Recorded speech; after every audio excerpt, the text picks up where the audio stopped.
اس دنیا میں قبر اور حشر میں آپ کو مجھے خانوادہ اہل بیت آل نبی اولاد علی اولاد زہرا علیہ السلام کا قرب نصیب فرمائے۔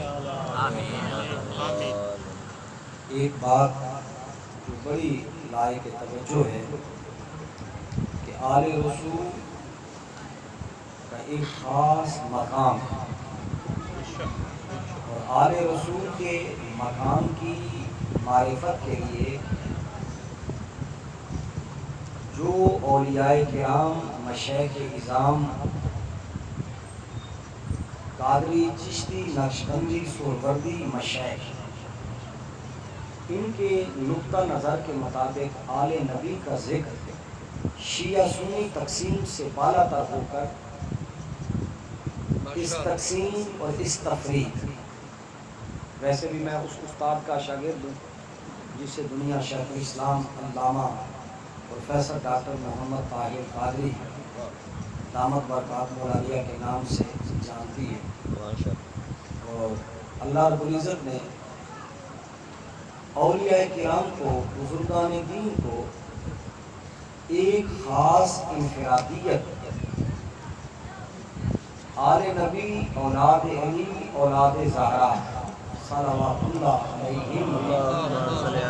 جو ان کو ایک خاص ویژن اور ایک خاص ڈائریکشن اور ان کو ایک خاص سمت اور ان کو ایک خاص آل نبی کے ساتھ فکری حوالے سے، اعتقادی حوالے سے، نظریاتی حوالے سے، شعوری حوالے سے، قلبی اور باطنی حوالے سے جو انہیں معرفت مقام آل نبی جو ان کو میسر آئی ہے، وہ بہت کم لوگوں کو وہ نصیب ہوئی۔ وہ بات جس بنیاد پر میں بات عرض کرنا چاہ رہا ہوں کہ آل نبی کا ذکر گلی گلی، کوچا کوچا، نگر نگر وہ کیوں ہو رہا ہے، اس کی وجہ کیا ہے اور اس کا سبب کیا ہے کہ سنی کہتے ہیں کہ ہمیں زیادہ محبت ہے، شیعہ دوست کہتے ہیں ہمیں زیادہ محبت ہے، یہ خاندان سانجا ہے، یہ لڑائی کا خاندان نہیں ہے، یہ جھگڑے کا خاندان نہیں ہے، یہ خاندان منافرت کا خاندان نہیں ہے، یہ تفرقہ اور تقسیم، نفرت، عداوت، عصبیت اور فرقہ واریت کو پروان چڑھانے کا خاندان نہیں ہے، یہ تو خاندان اس جلوہ وحدت کی کرنیں ہیں، اور یہ خاندان آل نبی اولاد علی اولاد زہرا، یہ تو وہ مشترک سرمایہ ہے۔ لڑائی اس بات پر ہے کہ سنی کہتا ہے کہ میں زیادہ الفت و محبت رکھتا ہوں، اور دوسرے دوست کہتے ہیں کہ ہم زیادہ الفت رکھتے ہیں۔ بات الفت اور محبت کی بنیاد پر ہے کہ ہم زیادہ چاہتے ہیں، شیعہ بھائی کہتے ہیں ہم زیادہ چاہتے ہیں۔ آئیے میں آپ کو اس جھگڑے سے نکال کر میں آپ کو کسی کلندر کی بات سناؤں تاکہ آپ کو بات سمجھ میں آ جائے کہ ہم بکھرے ہوئے کیوں ہیں۔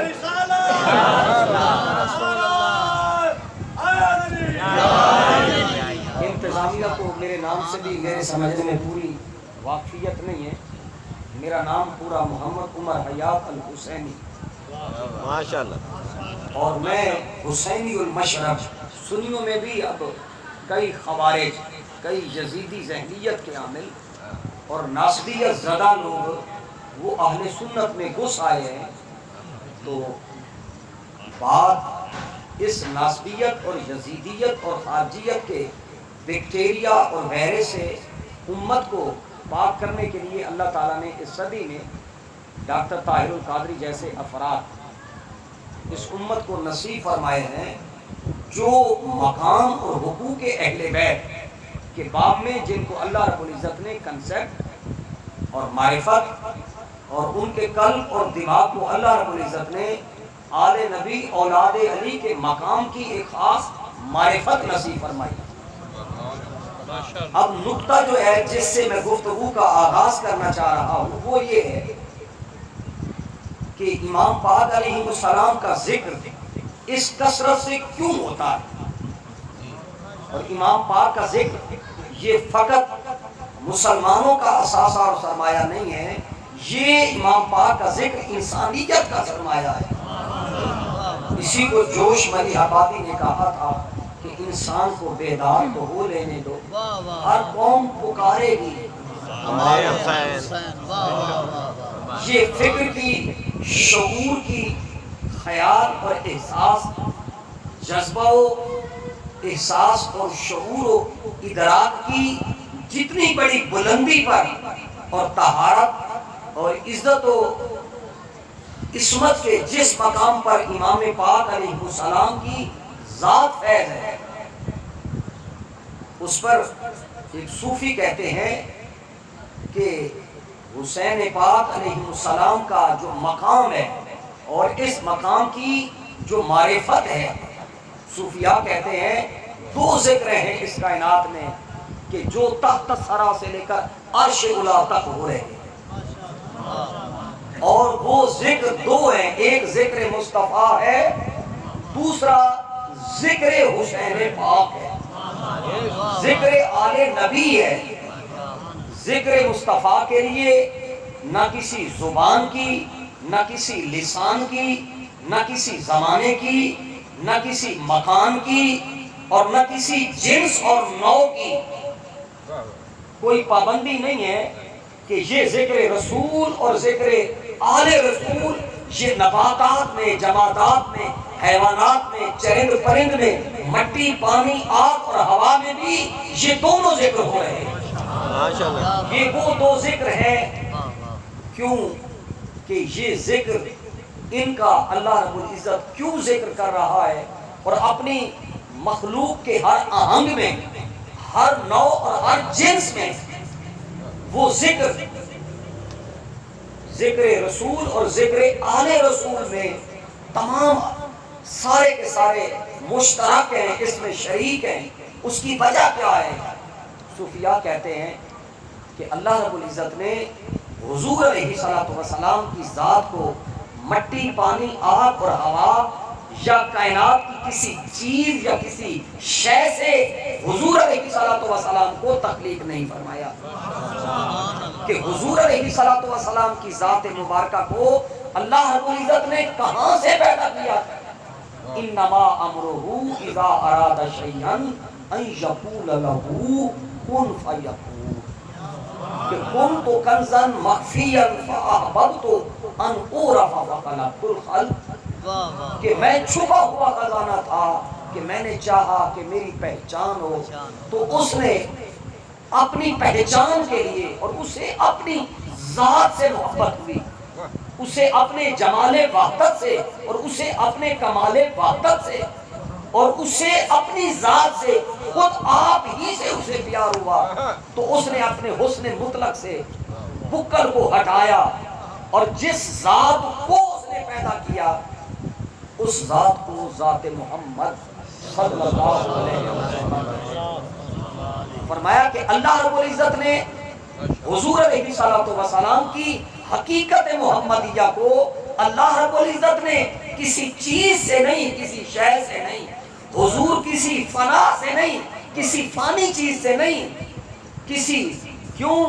کہ وہ نیست ہے۔ فرمایا کہ اس باقی نے مصطفیٰ کی ذات کو اپنے انوار وحدت سے، اپنے کمال وحدت سے اور اپنے دست قدرت کے کمال سے، کیوں کہ وہ چھپا ہوا تھا، تو چھپے ہوئے نے چاہا کہ میری پہچان ہو، تو اپنی اس نے انوار وحدت سے، اپنے حسن مطلق اور اپنے چہرہ حسن سے اس نے پردہ ہٹایا، اور جس کو اس نے پیدا کیا فرمایا کہ اب اللہ تعالیٰ کی ذات ایک ایسا جوہر ہے جو تقسیم ہونے سے تو پاک ہے، وہ جز اور کل کا خالق ہے، لہٰذا اللہ رب العزت نے رسول اللہ کو پیدا کیا، لیکن پیدا کس سے کیا؟ فرمایا کہ اب اللہ تعالیٰ کی جو ذات ہے وہ تو کامل ہے، وہ تقسیم ہونے سے، اجزاء میں تقسیم ہونے سے وہ تو پاک ہے، وہ اجزاء میں، حصوں میں، پارٹس میں تو وہ تقسیم نہیں ہوتی۔ فرمایا کہ اللہ رب العزت نے وہ مصطفیٰ کی ذات کو کس طرح پیدا کیا؟ فرمایا اس نے اپنے کمال وحدت سے، فرمایا تھا ہی کچھ نہیں، جب تھا ہی کچھ نہیں تو پھر اس نے پھر کہاں سے محمد کو نکالا؟ فرمایا اس نے اپنے نور وحدت کے تجلی سے نور محمد کو عیاں فرمایا۔ کیا بات ہے۔ فرمایا جب نور محمد سے، نور محمد جب اللہ رب العزت کی شان سے اور اللہ کی شان قدرت سے اللہ رب العزت نے رسول اللہ کی ذات کو پیدا کیا تو فرمایا آل نبی کا مقام سمجھنے والا ہے۔ فرمایا کہ اللہ نے جب محمد کو بنایا تو اپنے اور محمد کے درمیان کوئی پردہ، کوئی حجاب کوئی نہیں رکھا، کوئی درمیان میں کوئی واسطہ کوئی نہیں۔ فرمایا اسی طرح جب اللہ نے علی اور زہرا اور حسن و حسین کے نور کو اللہ نے پیدا کیا تو وہ نور محمد سے پیدا فرمایا۔ فرمایا جس طرح رب اور محمد کے درمیان کوئی پردہ، کوئی حجاب، کوئی نقاب اور کوئی چیز واسطہ نہیں ہے، اللہ بنانے والا ہے، محمد بننے والے ہیں، اسی طرح علی اور فاطمہ اور حسن اور حسین علیہم السلام صلوات اللہ علیہم، فرمایا ان چاروں کا مقام یہ ہے کہ اللہ نے نور محمد کو براہ راست بنایا اور نور علی، نور زہرا، نور حسن اور نور حسین کو اللہ نے نور مصطفیٰ سے پیدا کیا۔ سبحان اللہ۔ لہذا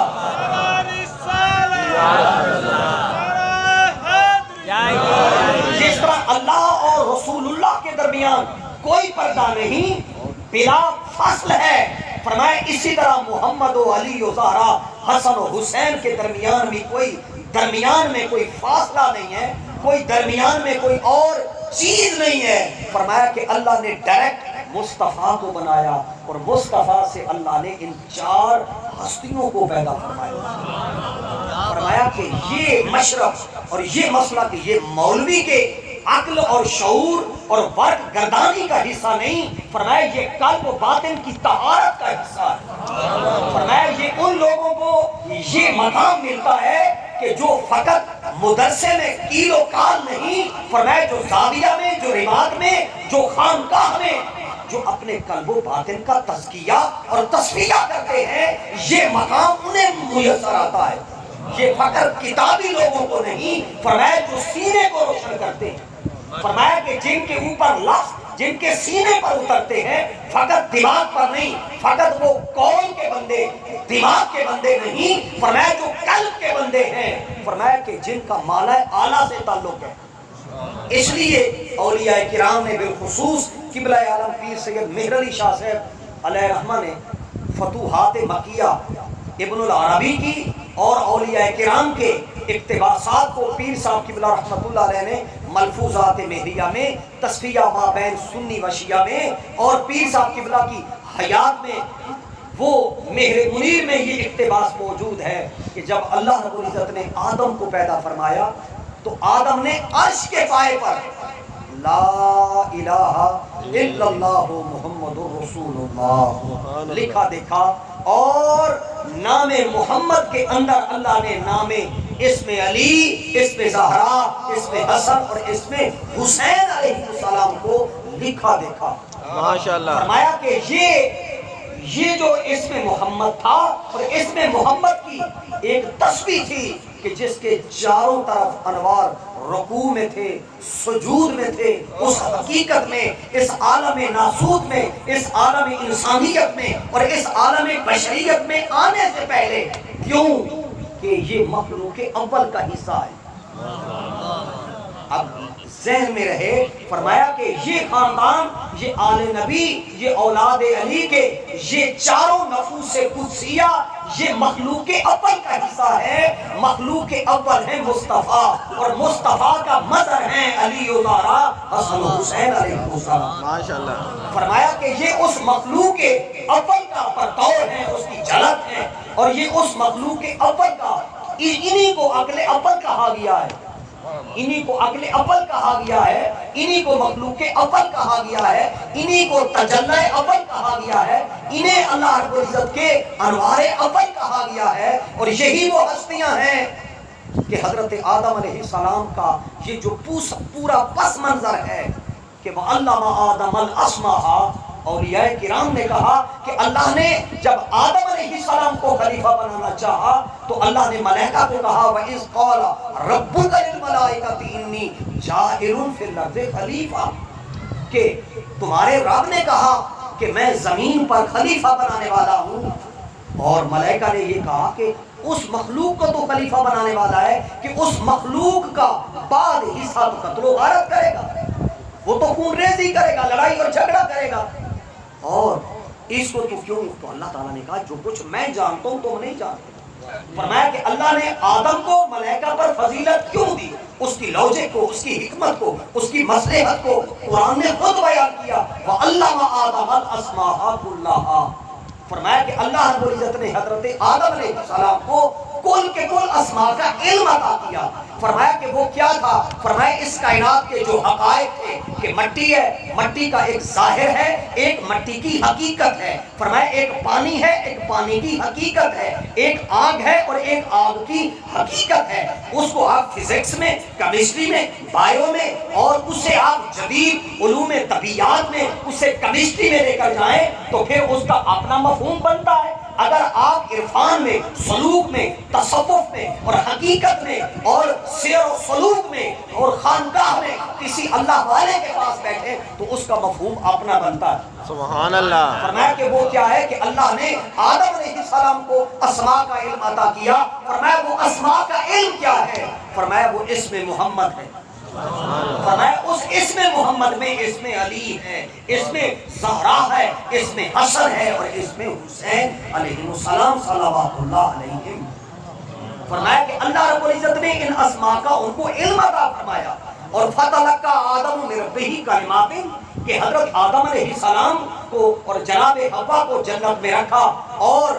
پھر پردہ رکھ دیا، منع بھی کر دیا کہ اس درخت کے قریب نہیں جانا، پھر پردہ رکھ دیا، خود ہی نسیان طاری فرما دیا، اور جناب حوا اور جناب آدم علیہ السلام نے وہ درخت گندم کا اس کے قریب گئے، اس کو کھا لیا۔ آدم اور جناب حوا زمین پر تشریف لے آئے اور اللہ رب العزت نے حضرت آدم کو کلمات توبہ تفویض فرمائے۔ فرمایا وہ کلمات توبہ کیا ہے؟ فرمایا وہ کلمات توبہ وہ جناب رسول اللہ کا کلمہ اعظم ہے، کیونکہ نام محمد اسم اعظم ہے۔ فرمایا کہ اس کائنات کی جو حقیقت الحقائق ہے، فرمایا وہ کیا ہے؟ اسی کو صوفیاء نے وحدت الوجود کہا، اسی کو صوفیاء نے وحدت الشہود کہا، اسی کو عرفان کہا، اسی کو تصوف کہا، اسی کو حقیقت کہا۔ فرمایا کہ وہ کیا تھا کہ فتلقى آدم من ربہ کلمات، کہ اللہ رب العزت نے حضرت آدم علیہ السلام کو وہ کلمات حضرت آدم نے اللہ سے سیکھ لیے۔ فرمایا وہ کلمات وہ کیا تھے؟ ربنا ظلمنا انفسنا وان لم تغفر لنا وترحمنا لنکونن من الخاسرین۔ فرمایا وہ کلمات کون سے تھے جو آدم نے اللہ سے سیکھے؟ فرمایا وہ کلمات، فرمایا جو اللہ سے لو لگانے کے کلمات ہیں، فرمایا جو اللہ کے جمال وحدت، اس کے حریم کبریا سے رسائی کرنے کے جو کلمات ہیں کہ اس کے حرم کبریائی میں، اس کے حرم کبریا میں، اس کے حرم جمال وحدت میں، اس کے جلال وحدت میں، اس کے پیارے وحدت میں۔ فرمایا بندہ ایک ہے مولویوں کی طرح ہماری طرح کیلو کال کی نماز پڑھنا، فرمایا ایک ہے نماز ظاہری رکوع و سجود کا نام، ایک ہے اس نماز کی حقیقت کہ جس سے بندے کا میڈیٹیشن، بندے کا سرا، بندے کا تعلق اللہ سے قائم ہو جائے۔ فرمایا کہ پس اللہ رب العزت نے حضرت آدم کو میڈیٹیشن کے لیے، مراقبہ کے لیے، یکسوئی کے لیے، وحدت کے لیے اور رب سے پیار کے لیے اللہ آدم نے اللہ سے وہ کلمات سیکھ لیے۔ فرمایا وہ کلمات کون سے ہیں؟ فرمایا وہ کلمہ توبہ، وہ اسم اعظم، وہ اسم محمد ہے، وہ اسم علی ہے، وہ اسم زہرا ہے، وہ اسم حسن و حسین۔ سبحان اللہ۔ فرمایا یہ کیا ہے؟ فرمایا یہ کلمات توبہ ہے۔ کیا بات۔ معذرت کے ساتھ کہ ہم لوگ شیعہ سنی، معذرت کے ساتھ ہم دونوں حقیقت معارف آل مصطفیٰ سے معروم ہیں۔ ہم لڑائیوں میں پڑے ہوئے ہیں، ہم جھگڑوں میں پڑے ہوئے ہیں، ہم ایک دوسروں پر شعلے برسانے کے لیے یہ ہستیاں کون ہیں؟ فرمایا یہ تو تمہارے لیے، تمہاری وہ مغفرت اور بخشش کا یہ تو ذریعہ ہے. فرمایا یہ تو تمہاری توبہ کی قبولیت کا ذریعہ ہے. فرمایا کہ یہ تو تمہارے لیے کلمات توبہ ہے. فرمایا کہ یہ کلمات تو وہ ہیں، یہ علی کا نام کسی کا دل جلانے کے لیے نہیں، اس میں علی تو رب سے ملانے کے لیے ہے. زہرا کا نام تو رب سے ملانے کے لیے ہے، نام حسن تو رب سے ملانے کے لیے ہے، اور نام اس میں حسین یہ تو رب سے لو لگانے کے لیے ہے. یہ لڑائیوں کے لیے تو نہیں ہے، یہ جھگڑوں کے لیے تو نہیں ہے. فرمایا یہ نام تو وحدت کے نام ہے، یہ تو اللہ تعالیٰ کی ذات سے لو لگانے کے ہیں. فرمایا کہ جب نفس پر، قلب پر جب حجاب پڑ جائے خواہشات کا، فرمایا کہ جب انسان کی خواہشات کے گھوڑے فرمایا تیز ہو جائیں، فرمایا ان نفس کے ان گھوڑوں کو لگام دینے کے لیے، نفس کی سرکشی کو توڑنے کے لیے، شیطان کے تمرد کو، اس کے تکبر کو، اس کے غرور کو کہ جو انسان کے اندر اکساتا ہے نفس کی گندگی. فرمایا نفس پلید کیتا کو موڑتے پلید تنا سے. فرمایا یہ ہستیاں تو تیری نفسانی خواہشات سے تجھے نکالنے کا ذریعہ ہے. تو دیکھ تو صحیح کہ تو شیعہ سنی ہو کے لڑتا رہتا ہے. فرمایا کہ تو لڑتا ہے ان ناموں پر، یہ تو تمہیں مزکا کرنے کے لیے اور تمہیں مطہر کرنے کے لیے، طیب کرنے کے لیے، طاہر کرنے کے لیے، یہ تو تمہارے لیے توبہ کا راستہ کھولنے کے لیے آئی ہیں، اور ہم کن خرافات میں الجھے ہوئے ہیں. فرمایا کہ یہ تو خرافات سے نکالنے کا ذریعہ. فرمایا یہ تو تمہیں نجاست سے، اس لیے قرآن نے کہا انما یرید اللہ لیذھب عنکم الرجس اہل البیت. فرمایا اس کا ارادہ ہے، ارادہ اس کی صفت ہے. فرمایا اس کا ارادہ کب سے ہے؟ فرمایا کہ جب سے وہ فاعل حقیقی ہے تب سے اس کا فعل ہے. فرمایا کہ وہ فاعل جو ہے وہ بھی قدیم ہے اور اس کا جو فعل ہے وہ بھی قدیم ہے. فرمایا کہ یہ جو ہستیاں ہیں، فرمایا ان ہستیوں کی جو حقیقت ہے، فرمایا یاد رکھ لو وہ تیری طرح میری طرح کی نہیں ہے. فرمایا کہ ابھی ان کے ماں اور باپ کا فرمایا ابھی رشتہ نہیں ہوا تھا. اللہ رب العزت نے ان کی حقیقت کو اللہ نے پہلے پیدا فرمایا. فرمایا کہ یہی تو وجہ ہے. بات بڑی لائق توجہ ہے کہ قرآن بیان کرتا ہے کہ انما یرید اللہ لیذھب عنکم الرجس اہل البیت. فرمایا کہ یہ وہ ہستیاں ہیں کہ جن کے متعلق اللہ کا ارادہ خاص ہے، ان کے متعلق اللہ کا ارادہ خاص ہے کہ ان سے ہر طرح کی نجاست کو، غلاظت کو، حجاب کو، نفسانی شیطانی خیال و افکار کو ان کے وجودوں سے اللہ دور رکھے. فرمایا کہ یہ وہ ہستیاں ہیں، فرمایا ان سے سچا پیار ہو تو بندہ شرک نہیں کرتا، ان سے سچا پیار ہو تو بندہ منافقت نہیں کرتا، ان سے سچا پیار ہو تو قول و فعل کے تضاد میں بندہ مبتلا نہیں ہوتا، ان سے سچا پیار ہو اگر ان کی نگاہ نصیب ہو جائے، ان کی توجہ نصیب ہو جائے تو پھر بندہ وہ نہ تو نفس پرستی کرتا ہے، نہ خواہش پرستی کرتا ہے، نہ شرک پرستی کرتا ہے، نہ نفس پرستی، نہ شرک پرستی. فرمایا یہ ہستیاں وہ ہیں کہ جو تمہیں غلاظتوں سے، نجاستوں سے، خباستوں سے اور تمہیں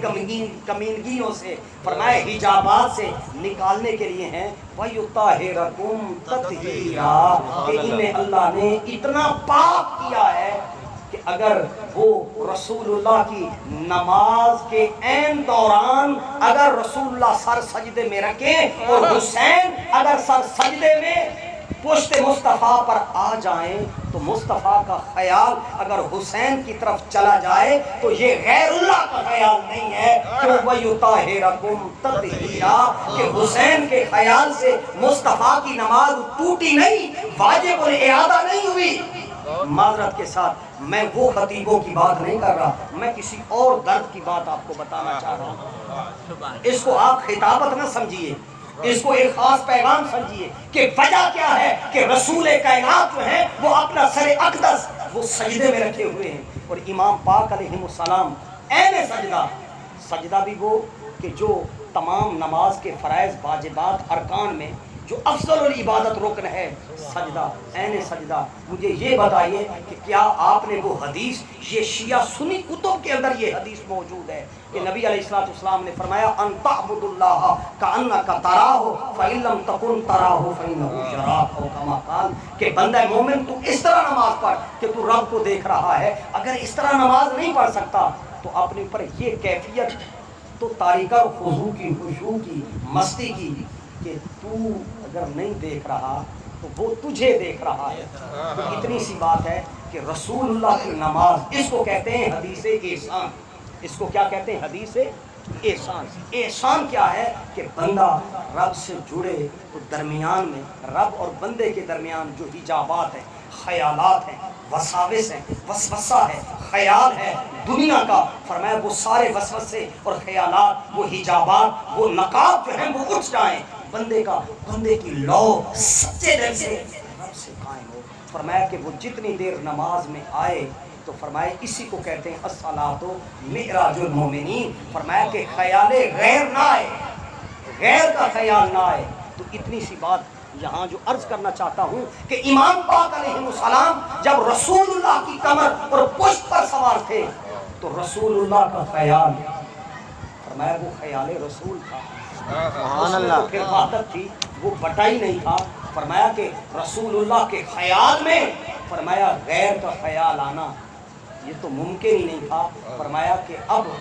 اگر کسی کے ذہن میں یہ خیال آ بھی جائے کہ امام پاک کی طرف حضرت نبی اکرم صلی اللہ علیہ وآلہ وسلم کا خیال گیا تو اللہ نے پھر حسین پاک کی شخصیت کو، آپ کے خیال کو، آپ کے وجود مقدس کو، آپ کی سیرت و صورت کو اللہ نے اتنا طیب اور طاہر کیا، فرمایا کہ اب محمد یہ حسین تیری اور میرے درمیان یہ حجاب نہیں ہے، یہ نقاب نہیں ہے، یہ پردہ نہیں ہے، اور اس کے ذریعے سے نماز کے اندر کمی نہیں آئی۔ فرمایا وَيُطَهِّرَكُمْ تَطْهِيرًا، انہیں اتنا پاک کیا ہے کہ حسین اور میرے اور مصطفیٰ تیرے درمیان اگر حسین کا خیال بھی آ جائے تو یہ خیال غیر نہیں، فرمایا یہ غیر اللہ کا خیال نہیں ہے۔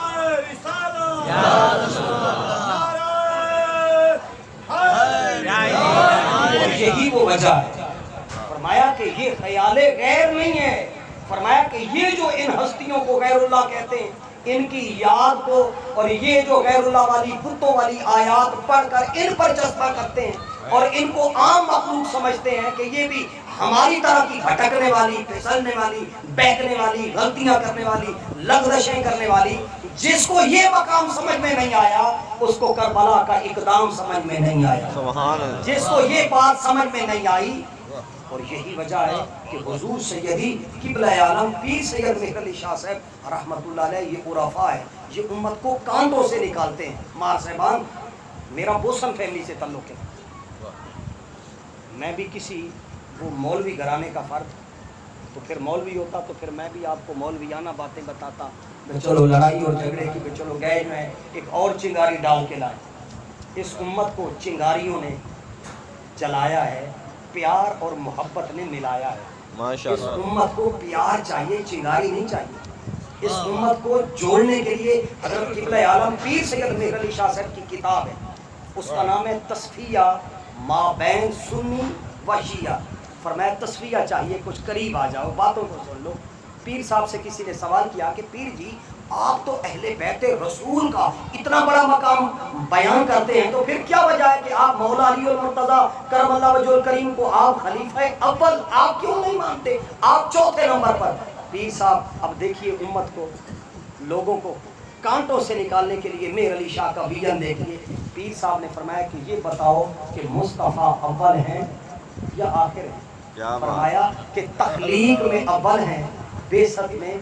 آخر ہیں، تاکہ مصطفیٰ کریم آخر میں آ کر وہ خاتم النبیین اور سارے انبیاء علیہ السلام کے لیے مصدق النبیین اور مصدق الرسول بنے، تاکہ سارے نبیوں کی تصدیق کر ڈالے۔ فرمایا جو اصل ہوتا ہے اول بھی وہی ہوتا ہے، آخر میں بھی وہی ہوتا ہے۔ فرمایا کہ اللہ رب العزت نے جس طرح رسول اللہ کو اول بنا کر آخر رکھا، فرمایا جس طرح رسول اللہ کو اول رکھ کر آخر رکھا ہے یہ حضور کے مقام کے منافی نہیں ہے، فرمایا اسی طرح مولا علی المرتضیٰ کرم اللہ وجہ الکریم کا چوتھے نمبر پہ آنا یہ فضیلت کے اعتبار سے نہیں، فرمایا یہ تصدیق کے حوالے سے ہے، فرمایا امت کو لڑائیوں اور جھگڑوں سے نکالنے کے حوالے سے ہے، تاکہ خلافت راشدہ کو جو چھیڑنے والے لوگ ہیں، جو خطرے کو، فرمایا خلافت راشدہ کو چھیڑنا، فرمایا کہ یہ خلافت راستہ کو اگر چھیڑیں گے تو پھر امت کا جمہور سواد اعظم ڈسٹرب ہوگا، اس سے افراتفری پیدا ہوگی، نفرت پیدا ہوگی، جھگڑا پیدا ہوگا اور قتل و غارت پیدا ہوگی، پھر کئی سپاہیں وجود میں آئیں گی، فرمایا پھر تمہیں ان سپاہوں کے اس شعلہ بیانی سے اگر کوئی آدمی بچا سکتا ہے تو وہ مہر علی شاہ بچا سکتا ہے۔ تو پیر مہر علی شاہ صاحب رحمت اللہ علیہ نے کہا، فرمایا کہ مولا علی ہیں خاتم الخلفاء، کیا ہیں؟ خاتم الخلفاء ہیں، جس طرح رسول اللہ صلی اللہ علیہ وآلہ وسلم جو ہیں وہ خاتم المرسلین ہیں،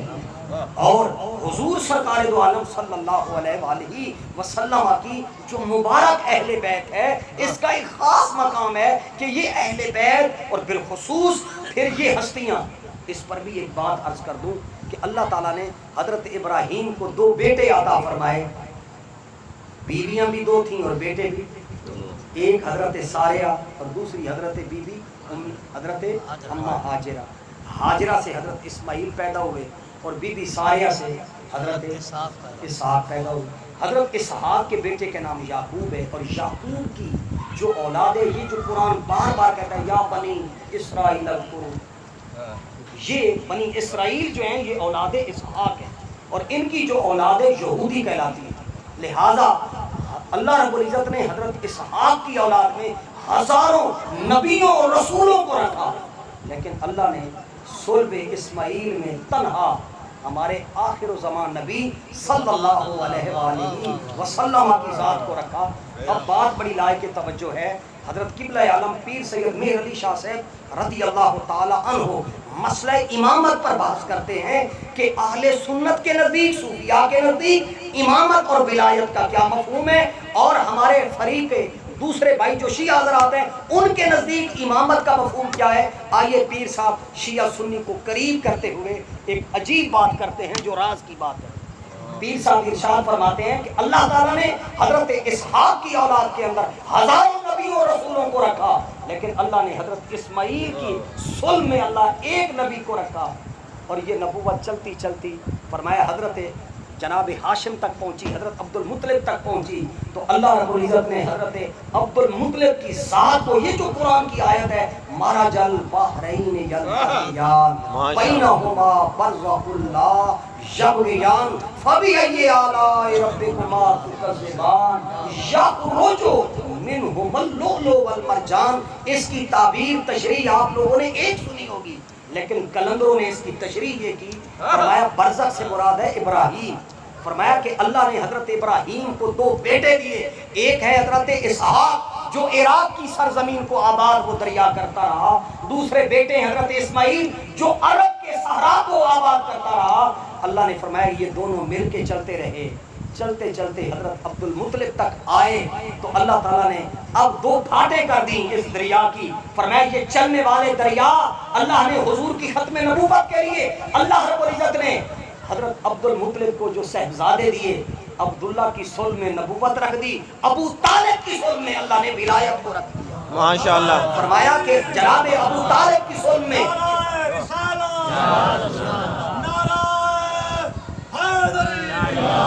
فرمایا مرج البحرین یلتقیان، فرمایا اس سے مراد ایک دریائے نبوت ہے کہ جو حضرت سیدنا عبداللہ کی صلب میں بہا، فرمایا دوسرا دریائے ولایت ہے، طریقت ہے، معرفت ہے، اور وہ قطبیت کا دریا ہے، وہ غوثیت کا دریا وہ دریا ہے، اور وہ ولایت کبریٰ کا دریا ہے کہ جو جناب حضرت سیدنا ابو طالب کی صلب سے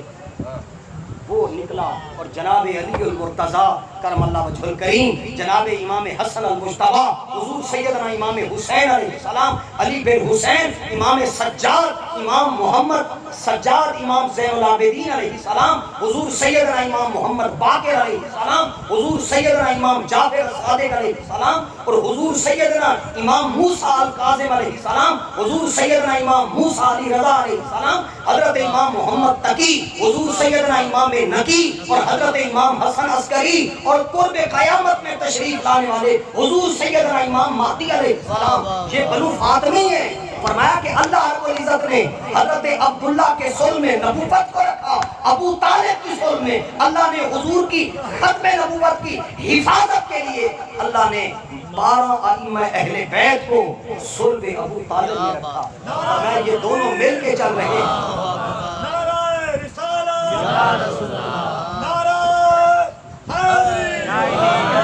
فرمایا یہ مقام معرفت اہل بیت، فرمایا کہ اس کا بنیادی، اس کی رینج اور روٹ، فرمایا اولیاء کرام، برے صغیر پاک و ہند کے چشتی، برے صغیر پاک و ہند کے قادری، فرمایا یہی ہیں کہ جو تمہیں لڑائیوں سے بچائیں گے، تمہیں امن دیں گے ورنہ جل جاؤ گے۔ فرمایا اگر تم گالم گلوچ سب اور تبرہ، اگر تم خلافت راشدہ کو چھیڑو گے یہ بھی فتنہ ہوگا۔ فرمایا کہ اگر تم اصحاب رسول کی آڑ میں اگر یزید اور آل یزید اور مروان کا تحفظ کرو گے تو یہ امت تب بھی تباہ ہو جائے گی۔ فرمایا دو ہیں اتحاد کے راستے۔ فرمایا کہ شام کے لوگوں نے آل نبی پر ظلم کیا، اور ظلم بھی کیا کیا کہ مروان اور مروان کی آل، یزید اور یزید بنو امیہ کے بعد بدقماش، انہوں نے بھی قرآن کا ایک ایڈیشن، قرآن کا ایک ورژن، قرآن کا ایک نیا متن، جب خاندان اہل بیت کو ذبح کیا گیا، دیکھو یہ خاندان نبوت کی جو تسبیح جو ازل سے رب العزت نے نور محمد سے بنائی تھی، اس تسبیح کو جب کربلا کے مقتل میں توڑا گیا کہ کوئی پھول کہیں بکھرا، کوئی پھول کہیں بکھرا۔ فرمایا کہ یہ جو پھول بکھیرے گئے تسبیح کے دانوں کو، بنو امیہ کے بدقماش نے جب ان کو توڑا تسبیح کے دانوں کو، تو معلوم نہیں ہے کہ شام کے اندر لوگوں کو انہوں نے جا کر بتایا یہ مدینے کے اندر آل نبی نہیں ہے، یہ انما یرید اللہ لیذھب عنکم الرجس اہل البیت، یہ آیت تطہیر یہ ہمارے حق میں نازل ہوئی ہے۔ یہ مروان تھا کہ جس نے قرآن کی آیات کے اندر تحریف کی تھی، تبدیلی کی تھی۔ انہوں نے کہا کہ علی اور جناب زہرا، جناب حسن و حسین، ان کی حیثیت یہی وجہ ہے کہ یزید کی جو ماں تھی وہ مذہب اسلام پر نہیں، عیسائیت پر تھی۔ اب میں کیونکہ اہل سنت ہوں، سنی ہوں، تو میں سنی ہونے کے ساتھ اب یہ تو نہیں کہ آپ 2 4 5 10 آ گئے تو میں اپنے عقیدے کو، نعوذ باللہ ایسی نہیں، میں آپ کو کانٹوں سے نکالنے کے لیے بات عرض کر رہا ہوں۔ امت کے اندر فتنے کو اور امت کے اندر بدامنی کو، امت کے اندر تحریف کو، رسول اللہ کی ختم نبوت کو فتنوں سے دوچار کرنے کے لیے، حضور کی ختم نبوت کے لیے سازشیں بننے کے لیے شام کے بنو امیہ کے ان چھوکروں نے جو آل نبی پر ظلم کیا اور قرآن کے اندر تحریف کر کے یہ کہا کہ یہ قرآن اور یہ آیتیں آیت مودت، آیت تطہیر، آیت درود و سلام، یہ آیت بر اور یہ فلاں فلاں آیت مباہرہ، یہ ان کے حق میں نہیں، یہ ہمارے حق میں۔ یہ ایک ظلم ہوا۔ دوسرا ظلم وہ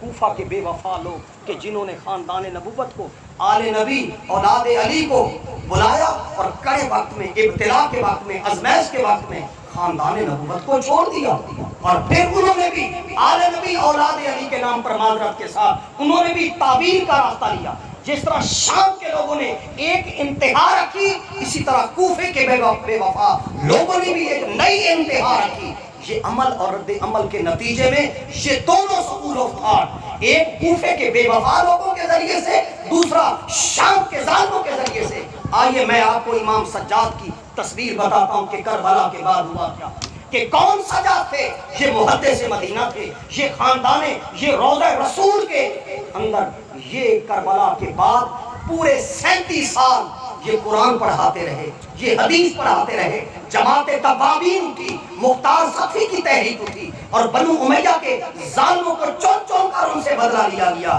اور بنو عباس کے ظالم حکمرانوں نے جنہوں نے ظلم اور ستم اور تحریکیں اٹھائیں، سیاسی تحریکیں، عصبیت کی تحریکیں انہوں نے اٹھائیں۔ آئیے امام سجاد نے کہا کیا؟ فرمایا کہ کربلا کے مقتل میں جو کچھ میں نے دیکھا ہے اگر تم بھی دیکھتے تو تم بھی پھر فقط پانی کے آنسو نہ روتے، خون کے آنسو روتے۔ اور عراق کا ایک آدمی آیا ہوا ہے اور وہ حضرت مدینہ طیبہ کے اندر حضرت امام سجاد کے دروازے کے قریب سے گزرتا ہے تو آپ کے پرنالے سے پانی اس آدمی کے سر پر گرتا ہے۔ وہ شخص ہکا پکا رہ جاتا ہے کہ ماجرا کیا ہے، یہ معاملہ کیا ہے کہ مدینے کے اندر یہ گرد آلود موسم بھی نہیں ہے اور بارش کا سامان بھی نہیں ہے، یہ کیا وجہ ہے کہ یہ اس پرنالے سے پانی آ رہا ہے؟ فرمایا تمہیں معلوم نہیں یہ کربلا کا اٹھا ہوا، یہ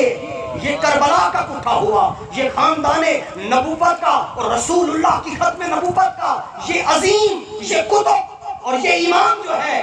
یہ اپنے آبا اور اپنے والد گرامی کے غم میں صدمے میں جب روتا ہے تو اس کے آنسو جو ہیں وہ پرنالہ بہہ پڑتا ہے۔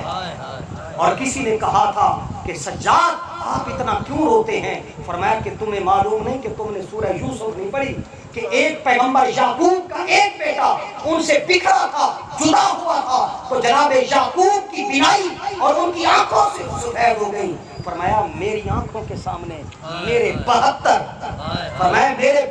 جنازے اٹھے، میں نے ان کو بے گور و کفن رلتا دیکھا اور ان کے سروں کو میں نے نیزوں کی نوک پر سینہ پر چڑھتے دیکھا۔ فرمایا کہ میں نے جو کچھ میں نے دیکھا ہے کہ تم مجھے کہتے ہو؟ فرمایا کہ تم نے سورہ یوسف، حضرت امام سجاد سورہ یوسف کی کثرت کے ساتھ آپ تلاوت فرمایا کرتے تھے۔ فرمایا کہ یہ بنی اسرائیل کا یوسف ہے اور جناب میرے بابا حسین وہ محمد کی امت کے یوسف ہیں۔ فرمایا وہ بنی اسرائیل کے یوسف کا قرآن نے غم اور صدمہ، ابتلا اور آزمائش، فرمایا کہ جو خوارج، جو یزیدی، فرمایا کہ خاندان اہل بیت کے مسائب اور آلام کا تذکرہ کرنے سے کہتے ہیں کہ یہ تذکرہ کرنا تو فلاں فرقے یا فلاں گروہ یا فلاں گروہ یا فلاں جماعت کا کام ہے۔ مجھے یہ بتاؤ کہ حضرت امام سجاد سے پوچھا گیا نا کہ آپ اپنے دکھ بھری داستان، اپنے دکھوں کی کربلا یہ کیوں بیان کرتے ہیں؟ فرمایا پھر مجھے یہ بتاؤ کہ قرآن میں بنی اسرائیل کے یوسف کی کربلا کیوں بیان ہوئی ہے؟ ان کے کنویں میں پھینکے جانے کا تذکرہ کیوں ہوا ہے؟ فرمایا کہ فرمایا ہمارے سامنے 72، یہی تو وجہ ہے کہ حضرت علی بن حسین، حضرت امام سجاد کے یہ کربلا پڑھنے کے یہ روایات ہیں اہل سنت کی، الحیات الخفی، امام عبداللہ یافی کی یہ کتاب ہے، اس میں یہ روایت درج ہے کہ امام سجاد سے کسی نے سوال کیا تھا کہ حضرت آپ یہ ارشاد فرمائیں، آپ اتنا گریہ کرتے ہیں، آپ اتنا بکا کرتے ہیں، بنو امیہ اور پھر بنو عباس کے ظالم لوگوں نے چاروں اطراف میں مدینے میں یہاں پہرے لگا رکھے ہیں۔ فرمایا کہ آپ کو معلوم نہیں ہے، اب میں واز نہیں کرتا، فقط دعا کرتا ہوں۔ حضرت امام سجاد 37 سال دعا کے ذریعے سے واز کرتے رہے، نصیحت کرتے رہے۔ یہ خاندان نعوذ باللہ من ذالک، اس ملا ملوانے کو توحید کی خبر ہی نہیں ہے۔ یہ مواحد خاندان ہے، آل نبی، توحید ان کے گھر کی ہے، توحید علی کے گھر کی ہے، توحید حسن کے گھر کی ہے، توحید حسین پاک کے گھر کی ہے۔ یہ توحید کے ماہران لوگ ہیں، یہ اللہ کے حریم کبریا کے کٹے لوگ ہیں، یہ کٹھے ہوئے لوگ ہیں اس کے جمال کے، یہ اس کے پیار کے کٹھے ہوئے لوگ ہیں۔ یہ اللہ تعالیٰ آپ نہج البلاغہ کے خطبے امام سجاد کا ہی صحیفہ سجادیہ مناجات امام زین العابدین امام سجاد پڑھیں۔ یہ کون سجاد ہے جو مدینے کی گلی میں تشریف لے جاتے؟ قصاب کو حکم ہوتا کہ قصاب ان سریوں کو، جانوروں کے سروں کو ننگا نہ رکھا کرو، میں جب ان سریوں کو ننگا دیکھتا ہوں تو مجھے کربلا کے ساری یاد آتے ہیں۔ حضرت امام سجاد کسی قصاب کے پاس گوشت لینے کے لیے جاتے تو آپ وہاں ٹھہر نہیں سکتے تھے۔ یہ کون سجاد تھے کہ حضرت سیدنا امام سجاد علیہ السلام خود بیان فرماتے ہیں کہ میری کربلا کیا ہے؟ فرمایا اس کربلا کا اختتام تو قیامت کے دن ہوگا۔ فرمایا کہ جب قیامت کے دن ہاتف غیبی سے آواز آئے گی کہ غضوا ابصارکم، کہ لوگو اہل معاشر آج اپنی تم جو ہے اپنی نگاہوں کو جھکا دو، آج بنت مصطفیٰ بنت محمد صلی اللہ علیہ وآلہ وسلم حضور سیدہ طیبہ فاطمہ زہرا صلوات اللہ علیہا آپ تشریف لا رہی ہیں۔ فرمایا کہ آج حسین کی ماں، حسن کی ماں اور علی کی زوجہ محترمہ آج قیامت کے دن اللہ تعالیٰ کی اس عدالت الہیہ میں اور اللہ تعالیٰ کی انصاف کی کچہری میں اللہ کے دربار میں جیسے آج آ رہی ہے۔ فرمایا کہ نبیوں تم بھی اپنی نگاہوں کو جھکا لو کہ فاطمہ زہرا اپنے 72 قتلوں کا حساب لینے کے لیے اور 72 قتلوں کی جو FIR کر چکی ہے اور اس کی جو ضمنیاں مکمل ہو رہی ہیں اور اس کی مثلیں مکمل ہو رہی ہیں اور حضور سیدہ تشریف لے آئیں گی اور آپ کے ہاتھ میں حضور سیدنا مولا علی اصغر کا خون آلود کرتا ہوگا۔ اللہ تعالیٰ کی عدالت کو پکڑ کے زہرا عرض کرے گی کہ یا اللہ میں تیری بارگاہ میں سوال کرتی ہوں، مجھے شام کے ان ظالموں سے، بنو امیہ کے ان بدگماشوں سے مجھے پوچھ کے بتایا جائے کہ میرے بیٹے حسین کا کوئی لاجک میں کوئی قصور ہوگا، اور یہ قصور ثابت کرتے ہیں کہ انہوں نے بیعت نہ کی تھی۔ ہمارے بیٹے عباس باوفا نے بیعت نہ کی، علی اکبر نے بیعت نہ کی، اون محمد نے بیعت نہ کی، قسم نے بیعت نہ کی، فضل نے بیعت نہ کی، ابو بکر نے بیعت نہ کی، عمر نے بیعت نہ کی، اور جعفر نے بیعت نہ کی، عثمان بن علی نے بیعت نہ کی، یہ فلاں یہ قاسم بن حسن نے بیعت نہ کی، یہ فلاں نے تو بیعت نہ کی، یہ بالغ تھے، لیکن یہ تو 6 ماہ کا تھا۔ اس سے کیا عقل کی دنیا میں کیا کوئی بیعت کا سوال بھی ہو سکتا ہے؟ اسے کس ظلم میں اور کس انتقام میں اسے ذبح کیا گیا؟ حسین سے تو یہ معاملہ تھا کہ انہوں نے بیعت جو پہلے دن انکار کیا آخر دم تک انکار پہ ڈٹے رہے اور انہوں نے تو بیعت نہ کی۔ یہ جرم ہے ان کے نزدیک، ظالموں کے نزدیک۔ مجھے علی اصغر کا تو بتایا جائے۔ ہاتف غیبی سے قیامت کے دن مولا سجاد یہ کربلا پڑھ رہے، امام سجاد فرماتے ہیں کہ قیامت کے دن جو ہے پھر حکم ہوگا کہ اے فاطمہ اپنے گواہ کو لے آؤ۔ فرمایا اس وقت تک FIR کی، اس وقت تک وہ مقدمہ مکمل نہیں ہوتا، اس کی مثل مکمل نہیں ہوتی جب تک عینی گواہ نہ لائے جائیں۔ فرمایا کہ عینی گواہوں کو تو لے آؤ فاطمہ۔ حضرت سیدہ بی بی فاطمہ زہرا سلام اللہ علیہا فرمائیں کہ میرے 2 گواہ ہیں، ایک جنت البقیع میں سویا ہوا ہے کہ جس کی قبر کو بلڈوز کر دیا گیا نجدیوں نے اور ان متشددین نے خاندان نبوت کی قبروں پر بھی ظلم کیا۔ فرمایا ایک مدینے میں جنت البقیع میں سجاد سویا ہوا ہے اور دوسری میری شہزادی علی کی سیرت و صورت کی مظہر وہ جناب سیدہ زینب عالیہ جو مسافر شام ہے، جو کوفہ و شام و دمشق کے بازاروں میں جسے دار و رسم قیدن بنا کر جنہیں ظالموں نے پھرایا۔ فرمایا وہ میرے 72 قتلوں کی ایک ہی دن میں میرے 72 قتل اور ایک ہی دن میں 72 جنازے اٹھے، ان کا قصور کیا تھا؟ فرمایا کہ وہ حضور سیدہ بی بی زینب عالیہ سلام اللہ علیہا، حضور سیدہ فرمائیں گی وہ میری بیٹی ہے جو میرے 72 قتلوں کی عینی گواہ ہے۔ اللہ تعالیٰ حکم فرمائے گا کہ جبرائیل نوری محمل لو اور نوری محملوں پر جاؤ، سجاد کو بھی لے آؤ اور شام کی اس مسافرہ اس قیدن کو بھی لے آؤ۔ حضرت امام سجاد فرماتے ہیں، فرمایا کہ نوری محمل ملائکہ 70,000 ملائکہ آگے 70,000 ملائکہ پیچھے، دائیں اور بائیں درود و سلام پڑھتے ہوئے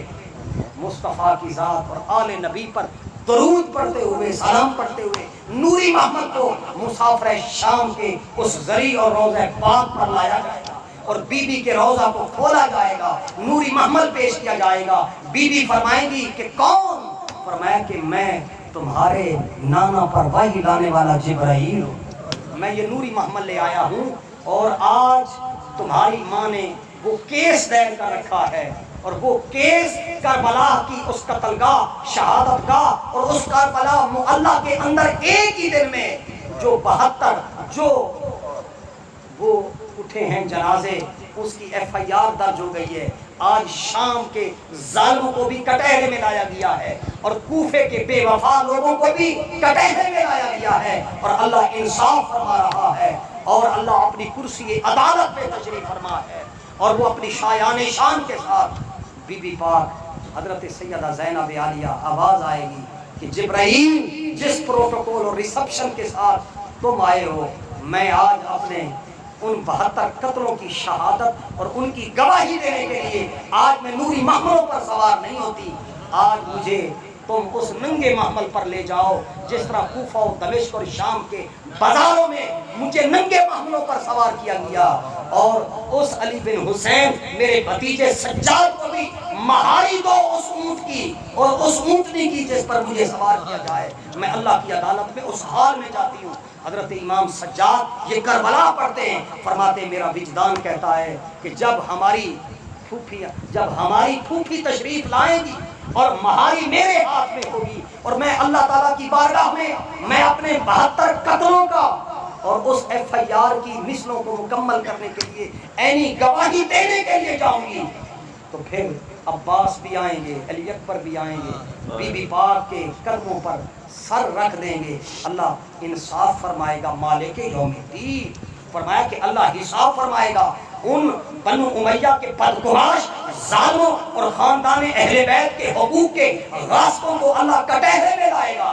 اور ادھر کوفے کے بے وفا لوگوں کو بھی اللہ پیش کرے گا کہ ان بے وفا لوگوں نے دل کہیں دیا، تلواریں کہیں دیں. فرمائے انہیں لے آؤ، حساب ہوگا. حضرت سیدہ امام سجاد فرماتے ہیں کہ جو ہمارے ذکر میں فرمایا جو ہمارا ذکر کرتا رہا، فرمایا کہ آئے اے پھوپھی اماں، آج وہ بھی گناہگار موجود ہیں کہ جو تیری شفاعت کا دم بھرنے کے لیے تیرا ذکر کیا کرتے تھے اور خاندان اہل بیت کی مظلومیت بیان کیا کرتے تھے، ان کے مصائب و آلام بیان کیا کرتے تھے، ان کے انعام بیان کرتے تھے، ان کے آلام اور مصائب کو بیان کیا کرتے تھے. فرمایا کہ سیدہ شفاعت اور سفارش فرمائیں گی گناہگاروں کی،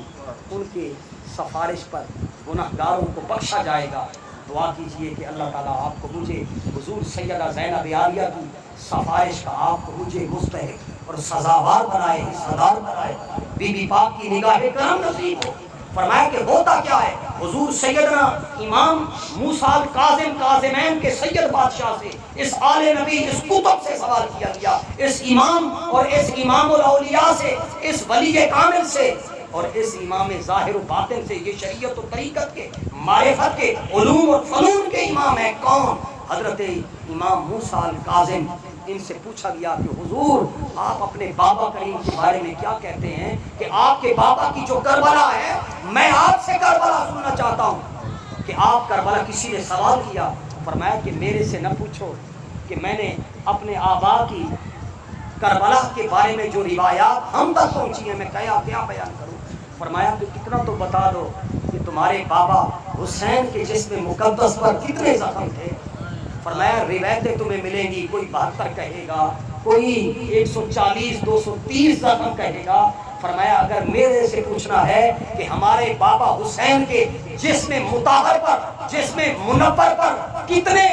زخم تھے، فرمایا تمہیں معلوم نہیں ہے، قرآن کی آیت نہیں پڑھی، رسول اللہ کا فرمان نہیں پڑھا کہ رسول اللہ نے کہا تھا انی تارکن فیکم الثقلین کتاب اللہ و عطرتی، کہ میں تمہارے اندر 2 چیزیں بھاری بھرکم چھوڑے جا رہا ہوں. ایک اللہ کا قرآن ہے، دوسری میری عطرت ہے. قرآن کی عظمت کو جاننے کے لیے اہل بیت کی طرف رجوع کرنا اور اہل بیت کی عظمت کو جاننے کے لیے قرآن کی طرف رجوع کرنا. فرمایا یہ دونوں لازم و ملزوم ہیں. فرمایا کہ جس سینے میں قرآن آئے اور اہل بیت نہ آئے وہ بھی ناقص ہے، اور جس کے سینے میں اہل بیت آئے اور قرآن نہ آئے، قرآن کے معنی، قرآن کے مطالب، قرآن کی زبان، قرآن کی صرف، قرآن کی نحو اور قرآن کی لغت، قرآن کا ادب، قرآن کا ثنائے اور بدائے اور قرآن کی فصاحت اور بلاغت اور قرآن کے معنی، مطالب، قرآن کے active voice, passive voice, direct indirect, parts of speech. فرمایا قرآن کی صرف و نحو، قرآن کی گرامر، قرآن کی کمپوزیشن. فرمایا جس کو قرآن سے مس نہیں، فرمایا اس کو بھی اہل بیت سے مس نہیں. فرمایا اور جس کو اہل بیت سے مس ہو، قرآن سے مس نہ ہو، اہل بیت قرآن سے مس ہو اور اہل بیت سے مس نہ ہو. فرمایا قرآن، عظمت قرآن جاننے کے لیے، فضیلت قرآن جاننے کے لیے تمہیں ان نفوس قدسیہ کی طرف رجوع کرنا ہوگا. فرمایا ان نفوس قدسیہ کی عظمت، فضیلت، مقام، مرتبہ، ان کے مقامات کو سمجھنے کے لیے قرآن کی طرف رجوع کرنا ہوگا. حضرت امام موسیٰ الکاظم سے پوچھا گیا، فرمایا کہ آپ کے جد کریم، آپ کے دادا کریم امام پاک کے جسم مقدس پر کربلا کے مقتل میں وہ کتنے زخم تھے؟ فرمایا تم نے قرآن کی آیتیں نہیں پڑھی؟ فرمایا جتنے قرآن کے حرف اور لفظ ہیں اتنے ہمارے بابا کے جسم مقدس پر، فرمایا کہ وہ تیر تھے اور تلواروں کے نشان، فرمایا تلواروں کے زخم، نیزوں کے زخم، پرچیوں کے زخم اور پتھروں کے زخم، فرمایا وہ چور چور تھے۔ اس لیے تو حضور سیدنا امام جناب موسیٰ علی رضا علیہ السلام یہ مشہد کے سید ہیں، یہ مشہد کے کتب ہیں، یہ مشہد کے یہ امام طریقت، امام شریعت ہیں، جو صرف کے، نحو کے، منطق کے، کلام کے، تفسیر کے، حدیث کے یہ ید طولہ کا مقام رکھنے والے ہیں۔ آپ کسی یزیدی، کسی خارجی سے نہیں بات سن رہے،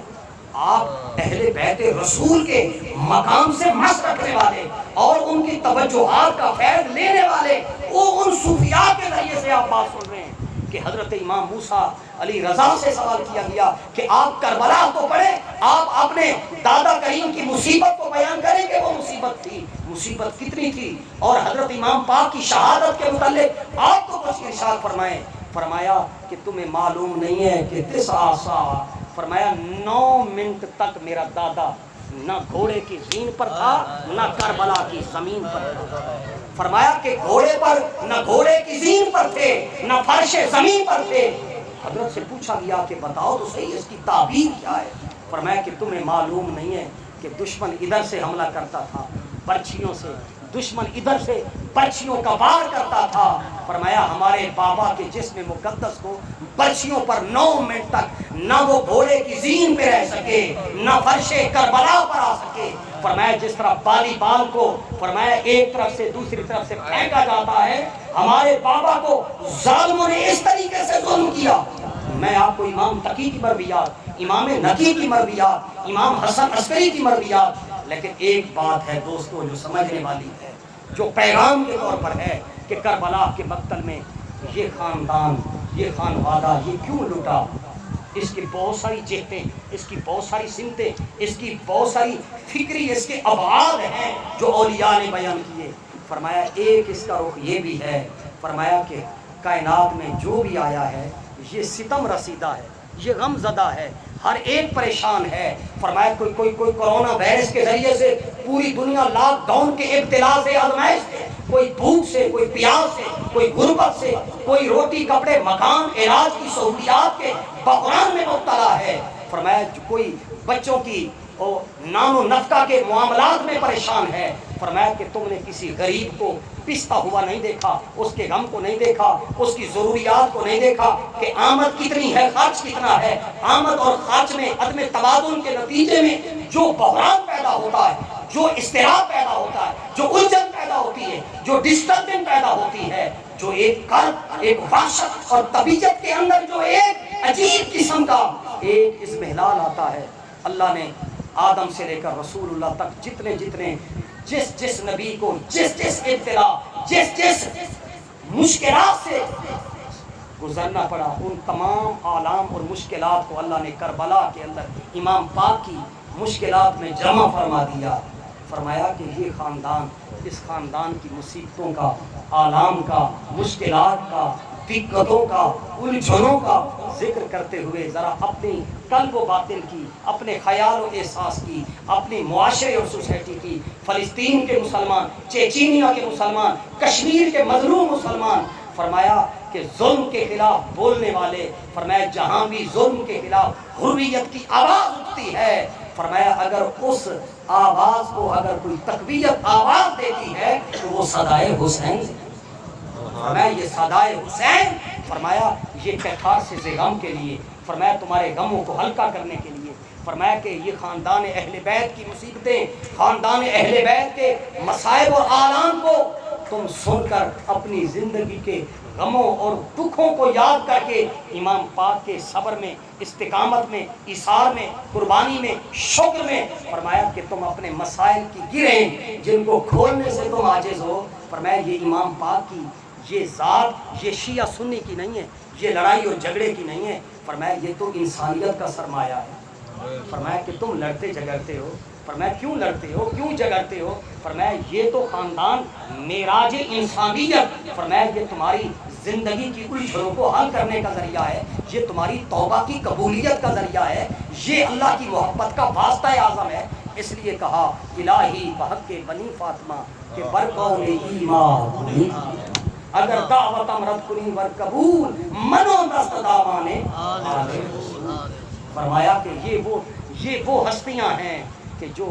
فرمایا یہی وجہ ہے، آخر کا ایک نقطہ ہے۔ فرمایا جس طرح جبرائیل، اسرائیل، میکائیل اور مختلف فرشتوں کی ڈپٹیاں ہیں، کوئی بارش برسانے پر، کوئی ہواؤں کے لانے پر اس کی ڈپٹی ہے، کوئی فرشتوں میں بھی مدبرات الامر فرشتے ہیں۔ فرمایا کچھ فرشتے ذکر و اذکار میں ہیں جو اللہ کی تسبیح پڑھ رہے ہیں۔ فرمایا کچھ فرشتے وہ اللہ کے امر کے پابند ہیں، ان کی یہ ڈپٹی ہے کہ کوئی ماں کے شکم کے اندر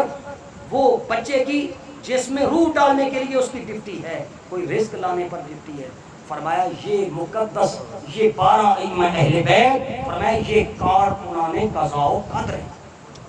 سیدات کوئی بیٹھے ہیں یہاں، شاہ صاحب ماشاءاللہ، شاہ جی، تمہارے آبا کی ایک بات بتاؤں، فرمایا کہ یہ وہ ہستیاں ہیں، فرمایا کہ یہ ہستیاں جان کنی کے وقت جب جسم سے، کف سے، انصری سے، فرمایا روح کے قبض کرنے کا وقت آتا ہے، جناب علی تشریف لاتے ہیں، جناب حسن تشریف لے آتے ہیں، جناب حسین پاک تشریف لے آتے ہیں۔ ان کی مقدس، اس لیے قرآن نے کہا فادخلی فی عبادی وادخلی جنتی، فرمایا اسے جنت میں بعد میں لے جانا۔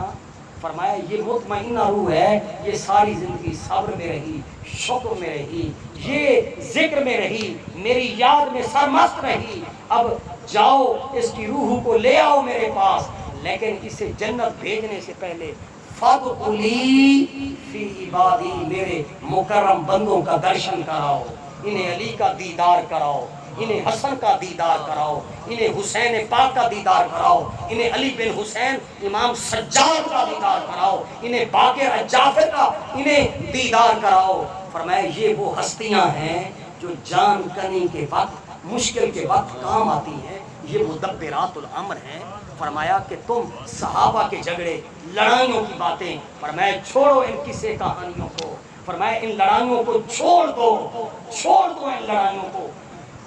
صحابہ کا احترام کر کے ان سے تعظیم، محبت، مودت، ان سے پیار، اتنا پیار کرو کہ صبح شام اٹھتے بیٹھتے ان پر درود پڑھو اور ان پر سلام پڑھو۔ فرمایا اور پھر ان کی سنتوں کو، فرمایا وہ نماز سنت ہے، صبر ان کی سنت ہے، شکر ان کی سنت ہے۔ فرمایا معاشرے کے بحران میں ساری چیزیں ہم نے اہل بیت کی چھوڑ دی،